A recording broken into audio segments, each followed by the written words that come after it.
Hi అండి. Hi hi అన్న. కవిత గారు వాళ్ళ తండ్రి గారికి లెటర్ రాశారంట కదా? అవును. అంటే ఏంటి, తెలంగాణ శర్మల కాబోతుందా ఈవిడ?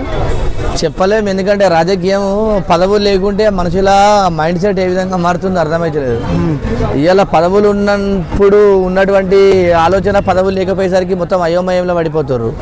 ఇప్పుడు చూసుకుంటే ఇక్కడ ఇంట్లో ముగ్గురికి, హరీష్ రావు గారికి కానీ, కేటీఆర్ గారికి కానీ, తర్వాత కేసీఆర్ గారికి కానీ ముగ్గురికి పదవులు ఉన్నాయి వాళ్ళకు. ఇప్పుడు పదవి లేకుండా ఉన్నది ఈమె వల్ల. ఎమ్మెల్సీ అయిపోయిందంటే కదా పదవి లేకుండా ఉంది కాబట్టి ఆమెకు మొత్తం అయోమయంలో పడిపోయే అవకాశం ఉంది. మరి నెక్స్ట్ అవకాశాలు వస్తాయా రావా మరి చెప్పేసి మరి మాట్లాడుతుంది. నాకు తెలిసి ఈమె గిట్ట మరి పార్టీ షర్మిల లేక నన్ను కూడా పార్టీ అధ్యక్షురాలను వేయాలి, మరి పార్టీ అధ్యక్షురాలను చేస్తే గిట్ట పార్టీని లీడ్ చేస్తాను అనుకుంటుందేమో. అంటే ఇప్పుడు ఆవిడ పార్టీ నుంచి బయటకు వచ్చే అవకాశం ఉందంటారా? మేబీ రాకపోవచ్చు, ఇలా బెదిరింపు చేసాడు నాకు అధ్యక్షురాలు పదవి ఇస్తారేమో టీఆర్ఎస్ పార్టీ అని చెప్పేసి ఆలోచిస్తుందేమో. ఎంతేం చేసినా కూడా అక్కడ ఉన్నటువంటి సరే తెలంగాణ ఉద్యమంలో కవిత గారు పాల్గొన్నారు, కేటీఆర్ గారు పాల్గొన్నారు, హరీష్ రావు గారు పాల్గొన్నారు, కేసీఆర్ గారు పాల్గొన్నారు, ప్రజలు కూడా పాల్గొన్నారు. అప్పుడు ఉద్యమం చేసినప్పటికీ కూడా మరి వారి విభేదాలు, మరి ఆస్తుల తగాదాలు గిట్ట ఉన్నాయేమో మళ్ళీ వాళ్ళకి కూడా చెప్పలేము. ఎందుకంటే గిట్ట 1,00,000 కోట్ల ఆస్తి సంపాదించారు, మరి ఆస్తుల విభేదాల గిట్ట మరి ఉందేమో అని చెప్పేసి అనుకుంటాను. ఎందుకంటే ప్రధానంగా ఇప్పుడు షర్మిల గారు ఏ పార్టీలకైనా కూడా, మన కవిత గారు ఏ పార్టీలకైనా కూడా పదవులు ఇస్తారు. కేసీఆర్ కూతురుగా తెలంగాణ ఒక ఎంపీ, ఎక్స్ఎంపీగా, ఎమ్మెల్సీగా ఉన్నదని చెప్పేసి అవకాశాలు చూడాలి ఎట్లా ఉంటుందో. మరి ఇప్పుడు ఆమె అయితే లెటర్ రాసింది, మరి వీళ్ళని బెదిరిస్తుందా, మరి పదవుల కోసం ఇట్లా మాట్లాడుతుందా అనేది చూడాల్సి ఉంటుంది. ఇప్పుడు బీజేపీ కాంగ్రెస్ నాయకులు ఏంటంటే ఇదంతా కూడా ఒక డ్రామా, కేవలం అటెన్షన్ డ్రా చేయడం కోసమే ఇలాంటి డ్రామాలు ఆడుతున్నారు తప్ప ఇదేమి నిజం కాదు, లెటర్ కూడా డ్రామా అని చెప్పేసి కొంతమంది నాయకులు అంటున్నారు. అంటే మరి ఇప్పుడు అంటే వాళ్ళ అభిప్రాయం ప్రకారం చూసుకుంటే ఇప్పుడు స్థానిక సంస్థల ఎలక్షన్స్ ఉన్నాయి.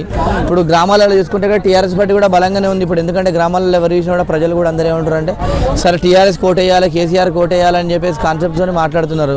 అదే మాట్లాడుతారు కాబట్టి చూడాల్సి ఉంటుంది. మరి వారికి మరి నాకు తెలిసి ముఖ్యంగా ఆస్తి విభేదాలే ఉండొచ్చు అని చెప్పేసి అనుకుంటున్నా. ఆస్తి విభేదాలు లేదంటే పదవి విభేదాలు.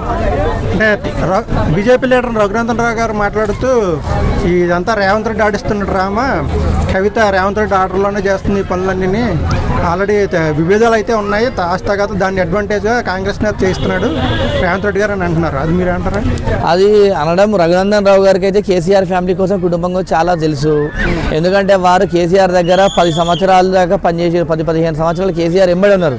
ఇప్పుడు ఆ రోజుల్లో ఇప్పుడు సంతోషరావు ఎట్లుంటున్నప్పుడు రఘునందన్ రావు ఉండే మెదక్ జిల్లాకు 4 సార్లు టీఆర్ఎస్ పార్టీ జిల్లా అధ్యక్షులు పనిచేసిర్రు. మళ్ళీ వారి సామాజిక వర్గం చెందినటువంటి వ్యక్తి, కేసీఆర్ శిష్యుడు కాబట్టి, ఎందుకంటే వాళ్ళ ఇంట్లో ఏం జరుగుతున్నాయి కూడా కంపల్సరీ మన రఘునందన్ రావు గారు తెలుసుంటాయి కాబట్టి కంపల్సరీ అలా ఉండొచ్చు. ఏదేమైనా కూడా ఎంతైనా కాంగ్రెస్ పార్టీకి ఇప్పుడు చూసుకుంటే గిట్ట టీఆర్ఎస్ పార్టీ వ్యతిరేకమే. ఏదైనా ఉంటే బీజేపీతో వాళ్ళే టైఅప్ అయి ఉండొచ్చు అని చెప్పేసి అనుకుంటున్నా. ఇంకో బీజేపీ ఎమ్మెల్యే మాట్లాడుతూ నేను ఎప్పుడో గెస్ట్ చేశాను కదా, ఆల్రెడీ చెప్పాను కదా, ఇది లెటర్ ఒకటి వస్తుందో అది బయట పడుతుందని చెప్పేసి విభేదాలు ఉన్నాయి వీళ్ళ మధ్యలో, కవిత బయటకు వచ్చేస్తుందని అంటున్నారు. కవిత బయటకు వచ్చేస్తుంది అంటారా? బయటికి ఇంకా రాలే. వాళ్ళ నాన్నగారు లేకుంటే గిట్ట నాన్నగారు ఉన్నారు కాబట్టి కంపల్సరీ ఏంటంటే మన నాన్నగారు మాట కూడా కొంచెం గౌరవిస్తుంది. గౌరవించినప్పటికీ కూడా ఒక లెటర్ రూపంగా ఫస్ట్ అయితే ఒక ఛాన్స్ ఇచ్చిందేమో, తర్వాత మరి ఏ పరిణామాలు ఉంటాయని చెప్పి చూసుకుంటుంది అని చెప్పేసి అనుకుంటున్నా.